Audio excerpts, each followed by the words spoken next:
Greetings and salutations to our fine podcast audience. Welcome to 3 Ps in a Pod, episode 188. We made it. That's right. 3 pastors doing a podcast. We're from Community Christian Church. Wait, that's what 3 Ps in a pod means? Did you just figure that out, Nathan? No, I'm joking. I just like that you explained. Very funny. Yes. As per our last episode, I will up the quotient of comedy. You got it. I will increase comedy points by triple. Who's going to judge that? I guess I will. So always been our standard. That's that right. We judge ourselves. We think it's funny. They just said they want us not to take ourselves seriously. I will take all of your questions less seriously. We don't take ourselves very seriously, but No. I have a feeling that someone wants us to take this question. Okay, then I will. seriously. I will reserve comedy points for in between moments. Okay. Okay. So this is a serious question. This is another hot button issue in our world today, in the political realm. All right. Well, I think we're going to get heated about this. Hate it now. Let's get heated. Well, we're heated right now because the air quit working. Yeah, I was Here's gonna my say alarm. our pod is a little warm. It's a little Yeah. warm. These peas are going to start popping. Exactly. Yeah. Whatever peas do when they get hot. I guess they get squishy. They kinda just they get ready to steam. get eaten. Yeah. I'm roasty right now. Okay, so here's our serious question. I'm confused on what to think about the immigration issue in our country, and I hope you can clarify Jesus' position on it. I know we're called to love all people, but we're also told to respect the governing authorities. Would Jesus encourage citizens to welcome all aliens and be okay with sanctuary cities, or would he encourage aliens to respect a nation's laws and go through the legal process of becoming a citizen? Well, I want to say things as I understand the law here, just to be Okay. there is no, in spite of what some of our political leaders want to make it, if a city has become a sanctuary city, Correct. then that is the law for that city. They are not violating any laws by If the city if the themselves. city has said we are a sanctuary city for immigrants. And if I, as Nathan Martin, decide that Noonan is a sanctuary city, it has very little effect on anybody. You don't get to make those. I mean, I could just declare it. Except for- I have declared it. Well, again, Coweta County apparently has a lot of what sovereign citizens, where they don't, I don't know what that means. we don't need, well, That's another issue. it's a whole nother issue. Oh. We may have some of those people are constitutional. There's a whole bunch of names people can give themselves to break the law. Oh. Yeah. How do you apply for said status? You don't. Applying already means you didn't do You it. didn't. Oh, I have constituted myself a sovereign state unto I'm a sovereign, unto myself. I'm a sovereign citizen. There's a whole movement on that. Yeah. Man, I need to get on the internet more. No, you No, don't. you don't. I've You not do heard not. of such things. So anyway, all so right. I would just say Yeah. there shouldn't be any conflict for that when the person Right. said, what should I think about sanctuary cities? Well, if you live there and you don't agree with it and you can afford to move and it's worth you moving over, I guess you got to move because that's the law there. Just like when in Coweta County, it used to be illegal to buy alcohol here and suddenly everybody said it's okay to buy alcohol. If you don't like that and you want to go where there ain't no alcohol, you're going to have to move because that's the law now here. Right. And in a sanctuary city, they've said that's the law. Yes. Okay. Okay. So it doesn't violate. That's the way our country is set up, is the nation has some laws, and then apparently Texas has laws. Apparently, and Yes. then Yeah, the other more states- local you get, the more- everybody gets to. That's the way our founding fathers decided to set this conglomeration of stuff up, All right. Right. and it worked when there were. Did 10 you have of a them. second point, or were those both points? Those were the both of point. your points. So Okay. just to clarify, it sounds like, and this is the way our political leaders have put it, that that a sanctuary city is a violation of the U.S. policy, but that's not the way the Constitution's written. Right. I got what I you're can saying. create a sanctuary city. You're talking about regardless of the Jesus of the issue, legally, Well, this is not. what did Jesus think about it? Well, They said they want to that's- respect the authorities. Right. Well, in a sanctuary city, respecting the authority is... That's what I was just clarifying. What you were saying was a sanctuary city. If you live in that city, you can respect the authority by doing doing nothing about it. The only way to respect the authority in that city is to accept they're going to be illegal or immigrate. There are going to be immigrants there Correct. that may or may not have gotten there legally. Right. Yeah.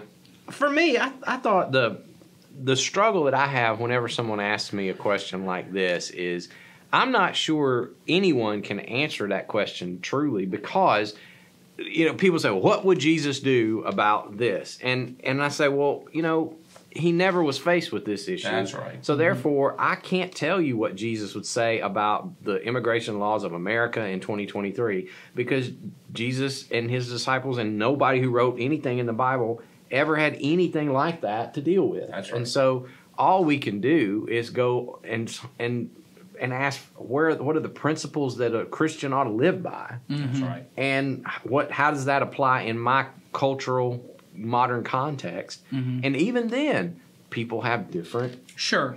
They arrive at that at different places, and I'm sure you know that people are arriving at different places on that thing. Well, even they quote the respect the authority. It's been my experience with Christians.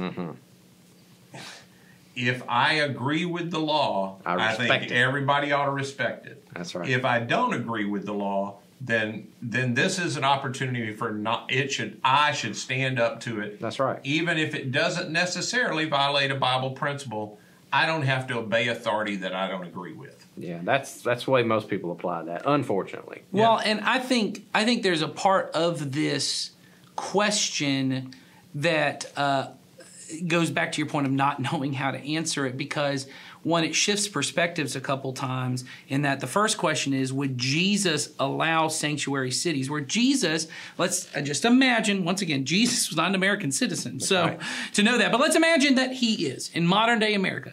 Jesus himself could not establish a sanctuary city, nor probably could he and his followers establish such a thing because Jesus, at least in his day, was not seeking political office. So there was no chance that question, this question of, it sounds to me, it's mixing the perspective of what should the government in America do and what should Christians do. Well, those are two different things. Very different. Those are two different things. And so would Jesus allow it? Well, I don't know what Jesus would, if Jesus was literally president of our country or mayor of a city or whatever, sat on a city council. Yeah. The other part of it, though, was would Jesus encourage immigrants to come in? No, read it again. If you can, it's tiny little type. The second part was about the part where it says, right. Would he encourage? Yes, I know we're called to love all people, but we're also to respect government authorities. Would Jesus? Okay, so can we just deal with that sentence there? Because I didn't get to the question. I know, yet. but the but in there puts those two at conflict. I'm called to love everyone, but respect the authorities. So if the authorities tell me to not love someone, that's the way that sentence is written. That's in conflict. That's the conflict of those two. Well, if the authority tells you not to love somebody, you have a higher authority that already told you to do it. Oh, yes. So if that's the opening sentence of this, when you take that sentence as it's written, that sentence is really an easy, you should love the person. If the authority tells you can't, they're just wrong. That's right. Yes. So then the question says, would Jesus encourage citizens to welcome all aliens and be okay with sanctuary cities?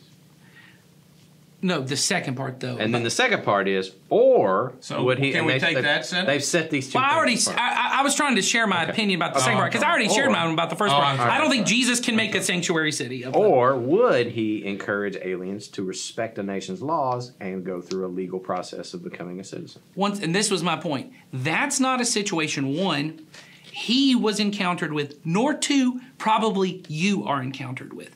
And this is what I want to get to. Why am I, Nathan, a white American citizen living in Georgia, trying to decide what a Christian who does not live in Georgia nor I have a relationship with, deciding what they should do about legal immigration? I can't even speak to them. I can't go to a person who's trying to come in from Mexico and say to you and go, here's how you should handle immigrating to the U.S.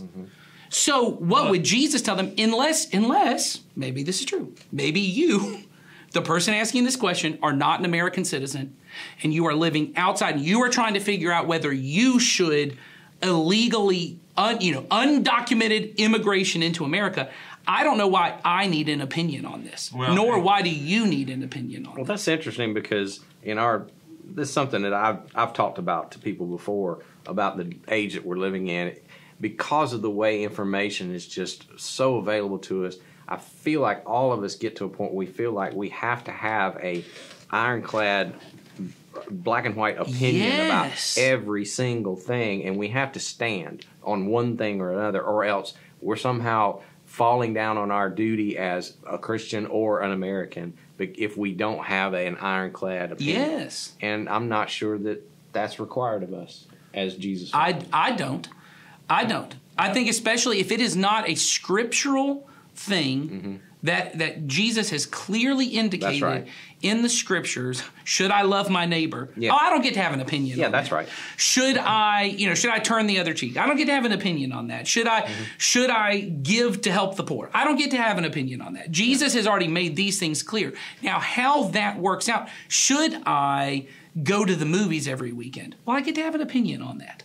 You know what I'm saying? I get to have an opinion. Or you don't have to. If you have the money that doesn't violate some other principle. Well, but that's what I'm saying is that, though, those are opinions that Jesus has allowed me to because it's a partnership. And this is where I'm trying to get to is the Bible is not some kind of, we've said this before, it's not a manual for life that I'm supposed to thoughtlessly just, well, that says it that I do this. God is trying to create the kind of person who he could trust to make decisions thoughtfully in my life, in my time, based on what I know to be true as revealed in the Bible. You said principles, that's a good way to say it. I know this to be true about Jesus' heart and his will. I need to make those in my time, because you've already said respect the authority. Well, but we know that there were times in Rome, there are times in countries right now. I just read a thing recently that in China right now, the new president in China has just released an order that churches must begin their service not with Christian hymns, but with patriotic songs. There must be a Chinese flag in the church. And the president they must have a picture of the president. And pastors who fail to do this can be put in prison.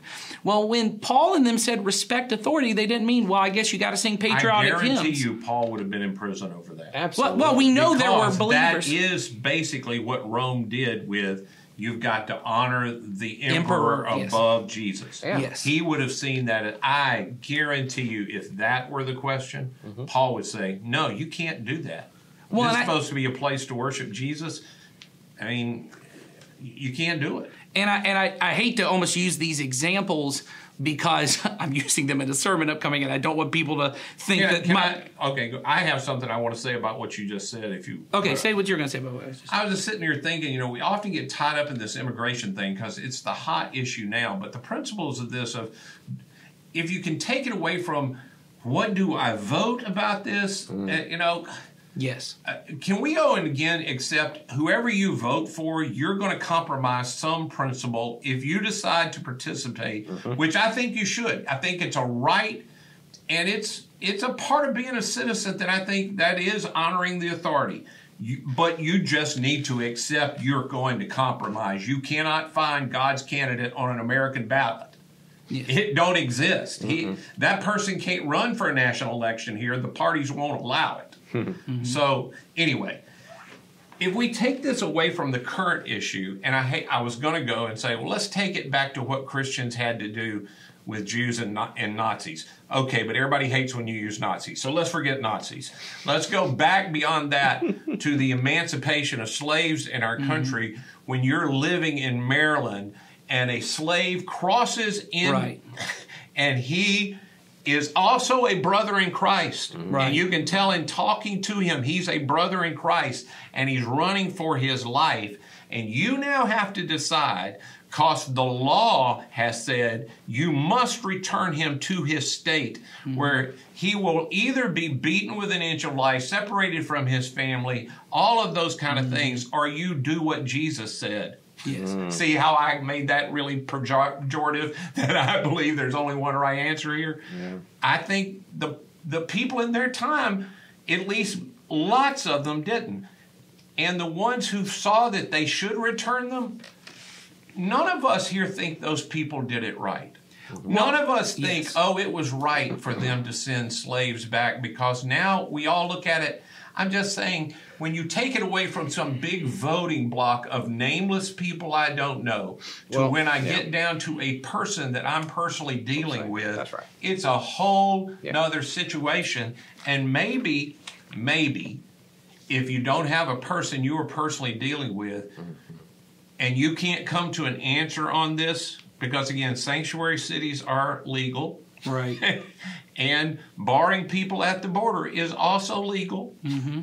So both of those, that's the confluence of our country. Mm-hmm. Those are both legal. So if this is your issue to decide who you're voting for, I'd move on to, are you going to compromise? You're just going to compromise. I think you hit on a good point that I often go by when I try to think about these things. And I'm not saying my way is right. I'm just saying this is how I approach it. You talked about the difference between I have a stance on an issue and I have a person. Right. And for me, to try and get at what Jesus would do, if that's what I'm trying to do, then there's no way for me to know what Jesus' opinion is on an issue, because he wasn't faced with this issue. He didn't vote. He didn't have any of this civic stuff that we have in our country. But I do know when Jesus encountered a person, here's how he reacted. Here's the posture that he had. And for me, if I care more about getting a position, I'm losing something over here on this other side of how do I treat people.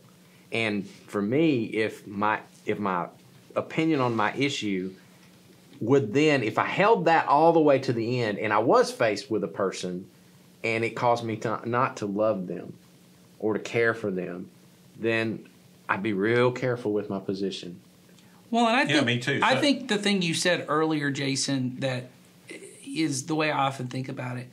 I don't know, outside of a voting booth, why I need to have a position on anything. I know. Because here's my point. I'm not saying I don't mean anything in general. I'm talking about in these political situations. Because outside of what I vote for, and maybe if I have a real need to go out and maybe do some kind of social activism around it, besides my vote, there's not much I'm doing unless I know someone who's an undocumented immigrant, and and maybe the reason you ask this is you feel this tug of war of should I report them? Should I say something? And if that's your reason, often when I enter these questions, there is no person involved. It is a nameless figure. That's right. And that was why it irked me a little bit about the question of would Jesus encourage people, immigrants, to do so legally? Well, I, as a Georgian pastor, am not talking to many of my congregants about where they should immigrate to and how.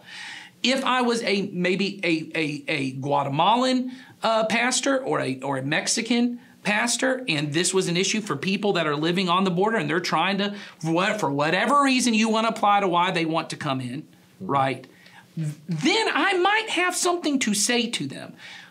But since none of them are calling me and asking me, Nathan, what should I do? I've had people say this too about, what do you think about these pastors out in Portland doing X, Y, and Z? What do you think about this? I have no opinion about what the politics in Portland is. The idea that because we're both Americans means that I am allowed to have an opinion on what they should do seems ridiculous to me, because you don't want anyone in Portland having an opinion on how we do things in Georgia. My gosh, we don't want anybody at Northgate saying what should happen at East Coweta. Yes, exactly. That's what I mean. Don't worry about Portland. We don't want you talking about something outside my subdivision. And I'm not saying that we shouldn't have opinions about these things. There does seem to be a difference, though, in people's minds about an opinion I hold and a position I hold. Yeah. Like you're saying, if it's hard to let go of the position. I think what is important is we become thoughtful people. And I think this is what Jesus, we just had this conversation on our Not Great Parents podcast about turning the other cheek. And I said, you know, that's a really specific scenario Jesus sets up that does not apply to nearly anyone in our world. There is never a time someone comes up and backhands me across the face, and that's a thing that I just have to put up with. Bringing Doolin back. Right. And then because people go, so is what Jesus saying if I get shot with one bullet in my right arm, I have to, that's not Jesus' point. Jesus is trying to paint a picture of what if you became the kind of person that when someone assaulted you, your response was love. Your response was to humanize yourself. And what if when someone made you carry their pack, you said, you know what, I'm not just gonna, you made me do this for 1 mile, I'm gonna go another mile. He's painting this picture. And I think what you just described there too of, you talk about people in the Underground Railroad or priests, I'm going to talk about this, priests who hid Jews in their friary and were then taken to concentration camps along with the Jews in Nazi Germany at the time. And they're set with a very particular circumstance in a particular time. They had to take what they knew to be true of Jesus, who said, you love the least of these. You move towards the marginalized. You work for justice, right? You love your neighbor. And when your neighbor's in front of you, if you have formed yourself into this kind of person, you will know what love requires in that moment. And it may conflict with what Hitler says to be true, who is now your Führer if you're living in Poland and he has taken over your Poland, or what the Confederate South says to be true if you are in the Underground Railroad at the time. And they are your government, but your king may say something differently. Well, I think about, we actually had a staff member for a while that he was adopted as a child, and during the time he was here, he wanted to find out his birth parents, found out they were Mexican, and then found out he had a brother that lived in the United States and wasn't legal. Mm-hmm.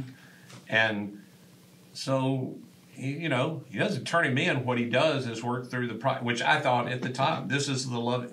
This is the way. So if I had a neighbor, I think I would follow this example. I'm not going to say his name because I didn't ask him if I could even tell this story. And I know for sure he ain't listening to our podcast. Yeah, that's for sure. Not because he and I are really good friends. It's not that. He wouldn't have listened if he were still on staff. That's true. That if I had a neighbor I found out was illegal, and I wanted to love them, I would work on them trying to become legal here. But most people don't realize you're required to leave the country for a long period of time. Mm-hmm. You almost can't become legal, even if you came in here when you were 15, 16 years old, and right. You lived here till you're 50 or 60. Mm-hmm. You got to leave. That's right. For a long time. And so he worked with them and he left the country with his brother, with the chance that he might also be illegal, because he felt like that's what love required of him to do with a person right in front of him. Yes.